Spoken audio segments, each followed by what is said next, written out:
Së dinë ditën e tretë të muajit të shejtë Ramazanit, a mund të na folësh pak pika shkurta për vlerën e këtij muaji? Faleminderit edhe juve për ftesën. I përshëndes juve dhe ata që na ndjekun kudo që janë, duke e lutur Zotin e Madhreshëm që t'ua pranoj agjërimin dhe ibadetet e tyre në këtë muaj të Ramazanit. Fillimisht do ta kem parasysh se Zoti i Madhreshëm këtë ibadet e bëri për ibadete më të rëndësishme, nga se nuk është vetëm për obligime të zakonshme, por është edhe shtyllë për shtyllave të Islamit. E të qenurit e agjërimit shtyllë për shtyllave të Islamit kupton qartë për rëndësinë e tina në Islam. Rëndësinë e tina në Islam. Andaj pra është farzë për farzëve të prera dhe është shtyllë për shtyllave të Islamit.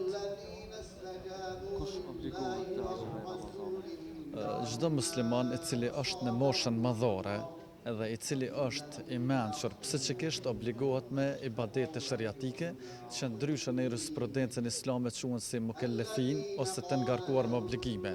Ai i cili është në moshën madhore nuk ka obligim dhe ai i cili nuk është në moshën madhore normalisht se nuk ngarkohet me obligime fetare. Çka e prish agjërimin? Çka nuk lejohet, çka nuk do të bëjë një agjërues gjatë kohës? Normale shtylla kryesore e agjërimit është abstenimi nga ushqimi, pija dhe nga kontaktet bashkërtore. Mirë po ka dhe disa gjëra të cilat e prishin agjërimin, kanëherë njeri kur gollti diçka qëllimisht, edhe nëse nuk konsiderohet ai që e golltit ushqim, konsiderohet se e ka prish agjërimin. Pastaj ejakulimi ditën, edhe nëse kjo ndodh pa kontakte bashkërtore prish agjërimin, e disa gjëra tjera të cilat i kanë numëruar juristët islam.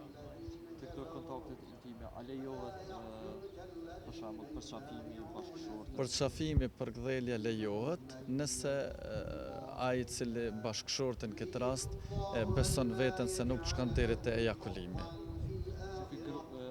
Cilët grup të njerëzve lirohen nga agjërimi dhe çfarë raste? Janë disa arsye të justifikueshme shariatikisht që agjëruesin apo besimtarin me lirojnë nga agjërimi. Smundja e liron besimtarin nga agjërimi nëse smundja ja pamundson të agjërojë ai. Pa marrë parasysh edhe pse në Kur'an Kerim nuk është përmend cilësia e smundjes, mirë po është përmend vetëm smundja, andaj çdo smundje që e vonon shërimin ose smundja e cila shkakton dhimbje për shkak të mosmarrjeve të barnave apo diçka, konsiderohet arsye për ta prishur agjërimin me kusht që agjëruesi ta kompenzojë atë ditë pasi të kalojë muaji Ramazanit. Gjithashtu edhe udhëtimi, nëse një besimtar udhëton më larg se 89 kilometra, i lejohet që ta prish atë ditë, për arsye se siç ka ardhur hadithe seferu qitatun min al-adhab, udhëtimi shkakton lodhje dhe dhimbje, e normal ibadetet tek ne nuk janë stër ngarkesë, mirë po janë diçka që duhet kryhen me mundësitë e agjëruesit, dhe udhëtimi dhe smundja janë diçka që shkaktojnë lodhje tek agjëruesit. Pastaj kemi edhe gruaja e cila është atzan ose është në kohën e gjithëdhënies apo siç njihet ndryshe në kohën e laktacionit, lirohet prej agjërimit. Plaku i cili është në moshën e shtyrë, që e ka problem të ballafaqohet me agjërimin ose ta durojë agjërimin, mirë po ky me qenë se nuk pret ditë plaku, pra nuk pret ditë që të forcohet, me qenë se mosha e tij shkon vetëm duke shtyrë, ai e paguan fitjen në vend se ta kompenzoj ato ditë e prishura gjatë agjërimit. Nëse gjatë agjërimit kemi probleme shëndetësore, cilat barna lejohet të përdoren ose cilat barna e prish nëse nuk e prish agjërimin? Zakonisht barnat merren mes dy mënyrave, ose kanaleve që improvizon mjeku, e që ka të bëjë me gjilpëra ndryshe, ose kanaleve që Zoti ka krijuar, për shembull përmes fytit ose birrave të hundës apo të vezhve apo kujdes të shtuar duhet të kem përmes atyre kanaleve që Zoti ka krijuar.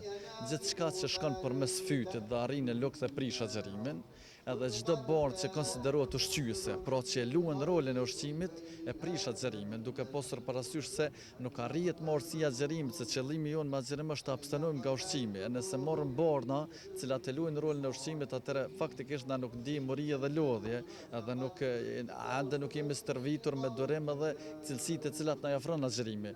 Mirë po, për shembull barna tjera, pikat e syrit nuk e prishin agjërimin, pikat e veshit nuk e prishin agjërimin, pikat e hundës nuk e prishin, vetëm nëse arrin lok dhe prishin agjerimin.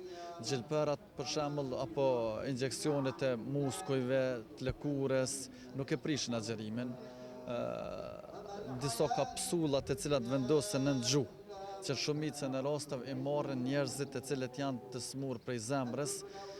Juristët islam kanë thonë nëse ai person është i kujdesshëm, nuk gëlltit diçka, pe asaj kokre mirë pa e shkrihet dhe gjua, damart e gjuhës se thithin atë dhe ka ndikim pozitiv në zemër, nuk e prish agjerimin. Mirë po nëse nuk mundet më dëru edhe gëlltit diçka nga ajo, atëherë prishet agjerimin. Ka edhe do pyetje që zakonisht ndoshta ju si ju kanë bërë xhamati për shembull që a lejohet me pastru dhëmt ose me pastru gjatë ditës me botë dosh ose Me pastru dhëmt lejohet edhe nuk e prish agjerimin. Normal, çdo herë agjeruesi do të ketë kujdes që mos të gëlltit diçka.